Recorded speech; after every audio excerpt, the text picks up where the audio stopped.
Hello friends, இன்றைக்கி நமக்கு morning snacks என்னன்னு பார்த்தீங்களா? பப்பாளி பழம் சாப்பிடுங்க, ரொம்ப நல்லது, கண்ணுக்கு நல்லது, உடம்புக்கு நல்லது.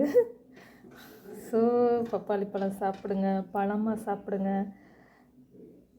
எல்லோரும் பழமாக சாப்பிட்டா ரொம்ப நல்லது. காயாக சாப்பிட்றத விட பழம் சாப்பிட்டா நல்லது அப்படின்னு சொல்கிறாங்க. ஸோ நீங்களும் பழமாக வாங்கி சாப்பிடுங்க. கொஞ்சம் வாழைப்பழம், இத்தனையும் நம்ம சாப்பிட போகிறதில்ல. வாழைப்பழம் ஒன்று எடுத்துக்குவோம், பப்பாளி நிறையா சாப்பிட்டுக்குவோம். சரிங்களா? ஓகே ஃப்ரெண்ட்ஸ், நம்மளோட சேனல் மதுரை பாண்டிச்சேரி சேனலை லைக் பண்ணுங்கள், ஷேர் பண்ணுங்கள், சப்ஸ்கிரைப் பண்ணுங்கள். பப்பாளியில் நிறைய விட்டமின்ஸ் இருக்குது, அதனால் நம்ம நிறையா சேர்த்துக்கலாம். கண்ணுக்கு ரொம்ப நல்லது, கர்ப்பப்பை பிரச்சனைக்குமே நல்லதுன்னு தான் சொல்கிறாங்க. நல்லா பழுத்த பழங்களாக எடுத்துக்கிறணும் அப்படின்னு சொல்கிறாங்க. நம்ம அதுக்கு பயந்துக்கிட்டே சாப்பிட மாட்டோம், பப்பாளி சாப்பிடக்கூடாது ஏதாவது ஆயிரும் அப்படின்ட்டு.